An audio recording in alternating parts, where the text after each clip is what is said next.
Et donc, déjà, nous commençons par fusion Alstom-Siemens,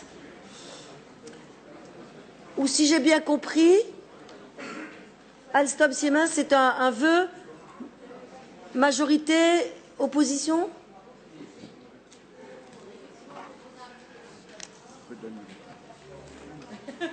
Voilà, c'est bon, c'est rouge.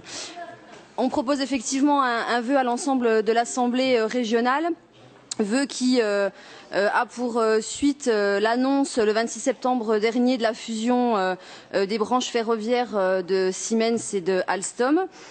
L'idée, c'est évidemment de rappeler dans un premier temps que nous pensons qu'il y a une réelle pertinence, voire une logique indispensable à penser ce nouveau conglomérat européen du ferroviaire, évidemment pour concurrencer les Chinois de la C2RC à l'échelle mondiale.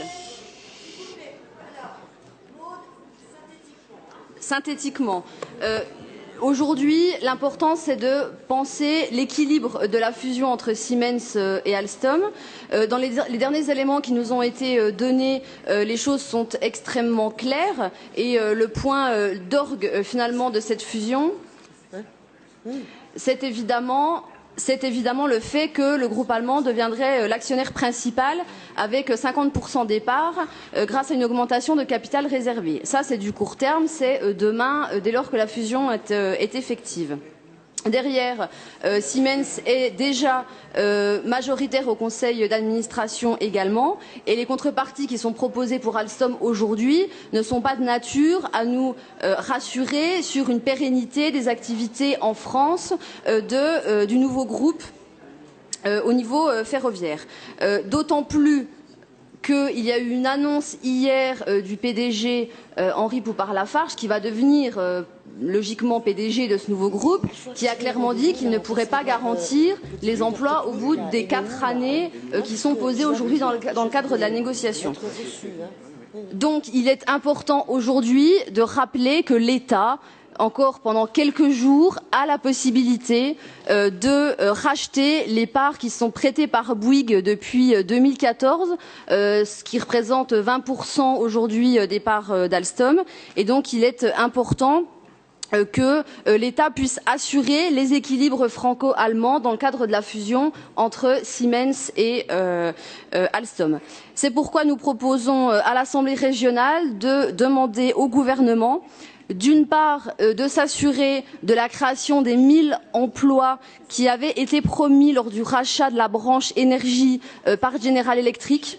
Et je pense que c'est d'autant plus important de le mentionner qu'aujourd'hui, il y a un plan social sur une usine à Grenoble qui faisait partie du rachat à l'époque de la branche énergie à Alstom à GE, pardon. Et que General Electric annonce entre 2016 et 2018 une suppression de 765 emplois à l'échelle du territoire français, alors qu'il était censé en créer 1000 et 1000 nets.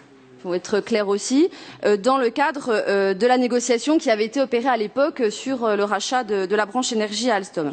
Donc ça, c'est le premier point. Le deuxième point, c'est s'assurer, c'est un élément très important, de la mise en œuvre effective du plan de sauvegarde qui avait été signé l'année dernière par les organisations syndicales, l'État, Alstom et les collectivités territoriales. On rappelle que c'est quand même 70 millions d'euros d'investissements qui ont été négociés pour pérenniser l'activité sur le site de Belfort d'une part et pour assurer sa diversification, notamment avec des investissements d'Alstom et, ça a été dit tout à l'heure, sur la question du TGV du futur. Et le dernier point, c'est évidemment de s'assurer des équilibres nationaux dans le cadre de cette fusion, en demandant très clairement à l'État de revoir sa position quant au rachat des parts qui sont prêtées aujourd'hui par Bouygues.